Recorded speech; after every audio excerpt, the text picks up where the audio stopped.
Hello, everyone, and welcome back to Royalty Now, where we bring you face to face with figures from the past and talk about their history. Today, we'll be talking about Robert Dudley, Queen Elizabeth I's favorite of many years, who is thought to be the only man the Queen ever loved. But was he truly the love of Queen Elizabeth's life? Or was he just another power-hungry man that would do anything, including murder, for power? At the end, we'll reveal our recreation of what Robert Dudley may have really looked like. So let's go ahead and get started. Robert Dudley, the first Earl of Leicester, was born on the 24th of June, 1532, and was the fifth son of what would become 13 children, born to his mother, Jane Guildford, and his father, John Dudley. A highly respected man and soldier, John Dudley rose to become the head of King Henry VIII's Royal Navy and one of Henry's closest confidants during the last years of his life. After Henry's death in 1547, John was appointed to the 9-year-old King Edward VI's Privy Council, made up of 16 nobles who were asked to rule together until Edward VI came of age. Within just a few years, infighting between the most powerful men on the council worked in John Dudley's favor. He was appointed Lord President, meaning he was now the de facto regent for 12-year-old Edward. Because of his father's positions, Robert spent a lot of his time growing up at the court in London. He didn't become close with Edward, who was 4 years his junior, but he got along well with Elizabeth, King Henry's second daughter, with whom he was much closer in age. Although there's no evidence of a romantic spark happening this early for the pair, they were definitely acquainted and friendly throughout their adolescence. By 17, Robert had grown into a tall and talented young man who was not only handsome, but possessed a rare talent for languages, writing, and was a physically gifted horseman and wrestler. He fought bravely at his father's side in 1549, crushing a revolt in the north called Kett's Rebellion. Somehow, Robert still found the time to fall in love with a farmer's daughter named Amy Robsart. As the fifth son, Robert was allowed to pursue the love match, and they were married on June 4th, 1550, in the presence of young King Edward VI. And that's how it seemed life would be for Robert Dudley. He became an important man in Norfolk, and he served as a member of Parliament there throughout the early 1550s. But in 1553, his entire life would change. At just 15 years old, King Edward VI died an early, unexpected death, with no time to provide an heir. Knowing that the succession was up for grabs, Robert's father, John Dudley, began a furious grasp for power. In an attempt to keep his influence on the crown, John had convinced King Edward, in the last sickly weeks of his life, to name a Protestant cousin of his, Lady Jane Grey, as Queen of England over his own two sisters. Coincidentally, Lady Jane Grey had just recently gotten married to John Dudley's son and Robert's younger brother, Guildford Dudley. The Dudleys were using Lady Jane Grey to get to the crown. In the north, Robert was asked to lead a force of 300 men to secure several towns, proclaiming Lady Jane Grey as the Queen of England. But after just 9 days on the throne, support for Jane collapsed, and Henry VIII's eldest daughter, Mary, was pronounced the rightful queen. Now considered traitors, Robert, his father, and his 4 brothers were quickly captured and imprisoned in the Tower of London. Their punishment would be death. Robert's father was killed only a month later, followed by his brother Guildford, who was executed alongside his wife, Lady Jane Grey, a few months after that. Their plot for the throne had failed. After the death of his father and only younger brother, Robert must have realized that he would either waste away in the Tower or be killed any day now, completely at the whims of Queen Mary I. In March of 1554, Princess Elizabeth would also be imprisoned in the Tower by her own sister, Mary, on suspicion of planning to overthrow her. Elizabeth was interrogated for months, but she never gave them the confession they wanted. In May, Elizabeth was allowed to leave the Tower, but Robert Dudley and his remaining brothers were not so lucky. Over the course of the next few months, they would suffer greatly, with yet another brother, John, becoming so ill that he could barely speak. Finally, in late 1554, more than a year after they had arrived, their names were called out by the Tower Guards. But, to their astonishment, instead of being escorted to their deaths, they were released. Out of the 6 Dudley men that entered the tower, only 3 would survive to tell the tale. Robert's eldest brother, John, would die of his illness not long after being released. Their mother, Jane, had actually been working tirelessly behind the scenes for months, through grief and panic, lobbying on her son's behalf. Mary I had recently been betrothed to Philip of Spain, and Jane had been quietly befriending the Spanish nobility who came with him. Spanish ambassador Diego Mendoza was actually the godfather of Guildford Dudley and had a close friendship with the family over the years. Philip of Spain was able to convince Mary to let the remaining Dudley sons live. This would turn out to be Jane's last act of motherly love. She died only a month after her sons were released at the young age of 46. Slowly, over the next 3 years, Robert would attempt to gain back Queen Mary's trust by being a loyal and obedient servant. In 1557, Robert and his remaining brothers would fight for Philip at the Battle of St. Quentin. Unfortunately, Robert would watch his brother Henry be killed by a cannonball right before his eyes. They would win the battle, and for his family's loyalty, Mary I would restore their family's name in 1558. But Robert had been permanently changed by his family's downfall. He'd watched all but one of his brothers die, leaving him with only 2 sisters, Mary and Catherine. Just 4 out of 13 Dudley children remained alive. Sometime after his family had been restored, Robert and Princess Elizabeth seemed to have rekindled their childhood relationship, no doubt bonded by their shared hardships. Imprisonment, the execution of loved ones, and the deaths of others gave them both a general melancholy that they seemed to be able to recognize in each other's eyes. In letters between the two, Elizabeth would give Dudley this nickname, calling him Eyes for the rest of their lives. In November of 1558, Queen Mary I died at the age of 42 after a lifetime of illness. And Elizabeth I, a prisoner of her sister only 4 years before, became the Queen of England. The minute Elizabeth became queen, Robert was appointed as Master of the Horse, meaning he would be expected to organize travel and entertainment for the Queen wherever she went.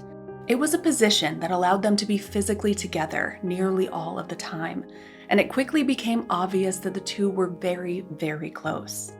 They would whisper to each other, dance with one another, and never leave each other's sides.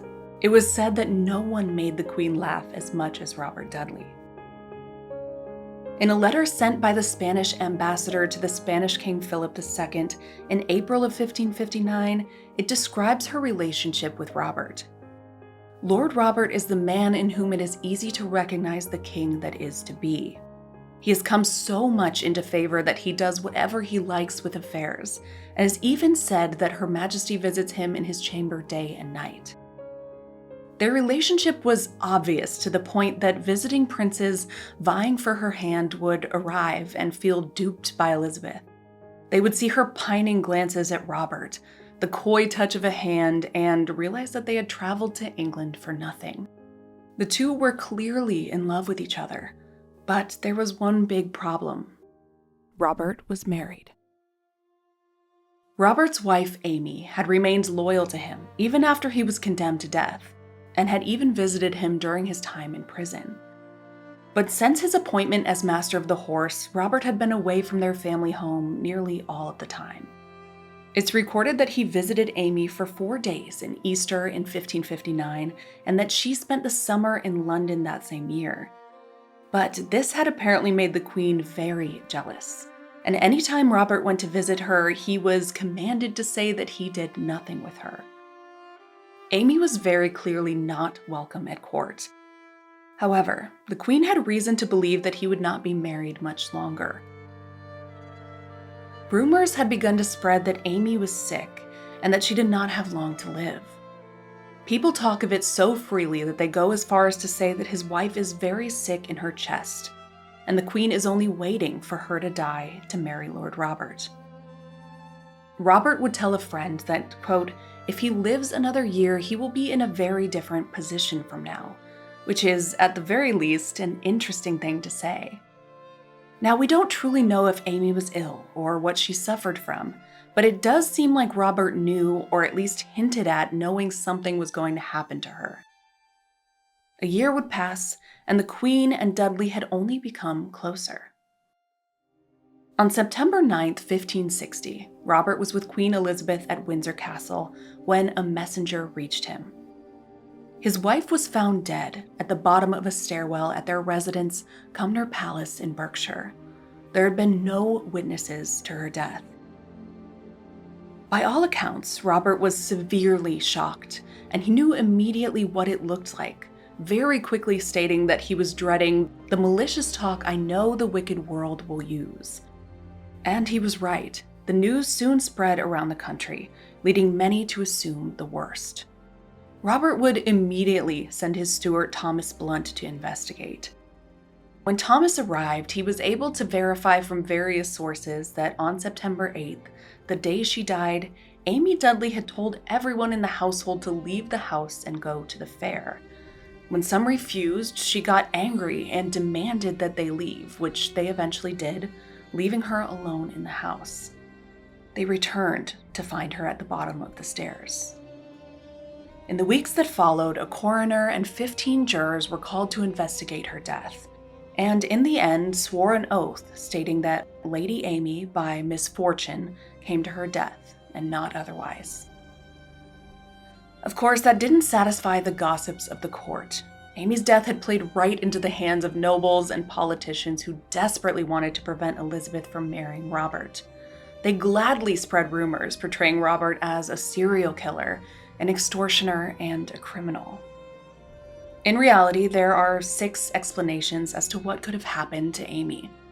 The first is that it's simply an accident, albeit a horribly timed one for Robert Dudley. The second is that it was suicide, based on Amy's growing depression that could have been caused by her possible illness, her husband's relationship with the Queen, or both. But if it wasn't an accident or a suicide, then what was it? Well, let's do a little investigation into the idea that Robert Dudley did kill his wife. We know that Dudley was with the Queen on September 9th, the day after Amy's death. The ride from Cumnor Palace to Windsor Castle is roughly 45 miles. Now, Robert was a renowned horseman, but only horses trained specifically for endurance, like Arabians, could travel that distance in a day. And he would have had to do it 2 days in a row, there and back, with no one noticing he was gone. As master of the horse, he would have had his choice of England's best horses, but still this seems like a bit of a stretch. Another theory is that Dudley could have hired someone to kill her. He had stated rather suspiciously that if he lives another year, he will be in a very different position from now. We do know that the Dudley family made attempts over the years to influence and even overthrow the crown, cementing their reputation as a rather treasonous family. So we can assume that Robert would have been at least a little bit comfortable with some shady behavior. Now, the final theories are kind of Game of Thronesy, but we'll bring them up anyway. One is that Amy Dudley could have found out that Robert wanted out of their marriage. She could have killed herself in order to frame Dudley, knowing that this would forever ruin his reputation and any chance of marrying Elizabeth. Or one of Dudley's rivals could have killed Amy, knowing that suspicion would naturally fall on Robert. Elizabeth was the Queen of England, and she was wrapped around Robert Dudley's finger. Everyone around court knew that his influence on her could massively change history. And men have killed for a lot less than that. Unfortunately, we'll never truly know what happened to Amy, because there were no actual witnesses to what occurred.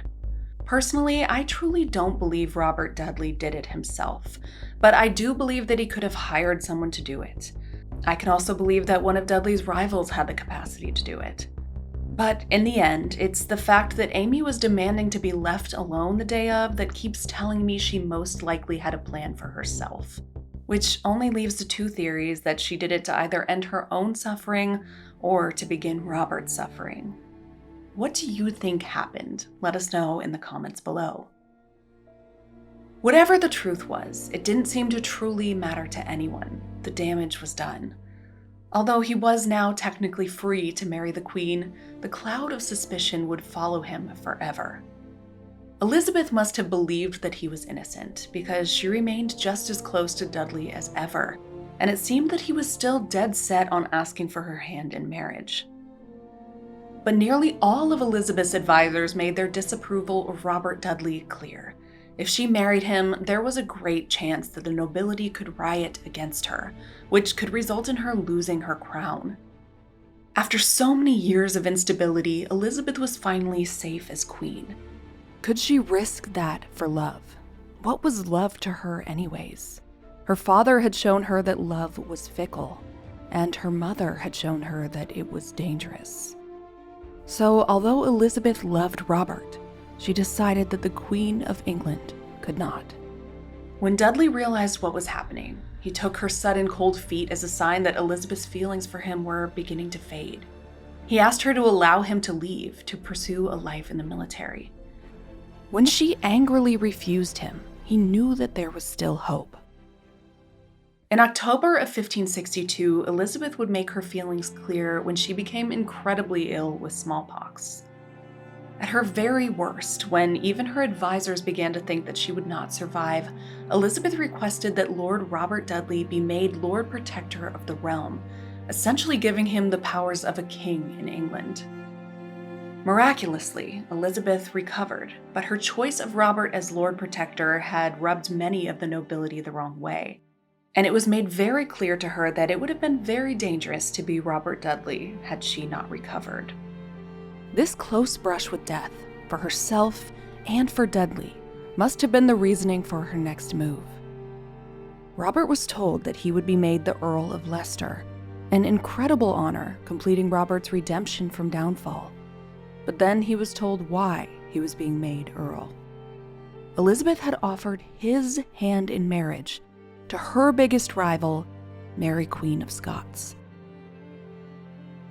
The Queen of Scots, and probably Robert, at first believed the offer to be a joke, but Elizabeth had declared that she would acknowledge Mary Queen of Scots as her heir on the condition that she marry Robert Dudley.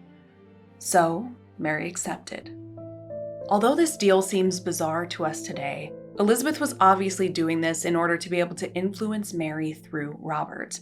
And although she had been successful, she failed to even consider how Robert would feel being pawned off to another country. For a man who had never faltered in his love for Elizabeth, Robert was deeply hurt by this. And although two queens now expected him to accept his fate, he refused the offer to become the King of Scotland, and for his heirs to become the next queens and kings of England. For me, it's this moment in the story that proves his love for Elizabeth. People who only think he was her companion for the power kind of lose their argument here. He had the chance at the throne right there, yet he chose Elizabeth again, time after time. At Christmas of 1565, he would try one last time, proposing to Elizabeth outright, but she refused him. Robert Dudley was heartbroken. He would leave court, depressed and defeated. Yet Elizabeth was not done with him. She soon had him dragged back to court and ordered him to never leave her side again. "I cannot do without my Lord Robert," she told the French ambassador, "for he is like my little dog." Over the coming years, Elizabeth became more and more possessive and jealous of anything Robert did without her. His company seemed to be essential to the Queen's well-being at the expense of his own. Even though she had made it clear that she did not want him as a husband, she had also made it very clear that she did not want anyone else as his wife. This one-sided relationship began to cause problems between the two, and although he still stated that he loved Elizabeth, his eyes naturally began to wander. In 1568, Robert began a secret love affair with a woman named Douglas Sheffield. The affair remained completely unknown to Elizabeth even after Sheffield had a son, who was curiously named Robert Dudley. Although Robert was good to Sheffield and adored their son, he would eventually end up assisting Sheffield to find another husband, all out of loyalty to Elizabeth. But with his only brother Ambrose failing to have any children, Robert realized that he was now his family's only hope of having an heir to continue the Dudley name. He was now 46 and needed a legitimized son. If he really could not find that with Elizabeth, he would search for the next best thing. He found that in the Queen's cousin, Lettice Knollys. No one knows why Robert chose Lettice, but it could be the fact that she looks very similar to Queen Elizabeth. When Elizabeth found out, she was beyond outraged. She never spoke to her cousin again, banishing her from court forever and humiliating her and Dudley anytime she could, calling Lettice a she-wolf and Dudley a traitor. But, like every time before, she couldn't stay angry with Robert Dudley. Elizabeth just couldn't live without him. She had loved no other man for over 20 years, and if we're being honest, he may have been the only man she ever loved her entire life. It's hard to imagine that Elizabeth didn't at least feel a tinge of regret for deciding not to marry him after the years of loyalty that he had shown her. Although Robert was a good husband to Lettice and defended her from the Queen's harsh words, he and Elizabeth were still as close as ever. In the coming years, Robert and Lettice would have the son he so desperately wanted, and then they would mourn that son's death in 1583. After decades of waiting for each other, it was now obvious that both the House of Dudley and the House of Tudor would end with Robert and Elizabeth. They would spend the rest of their years together as old friends.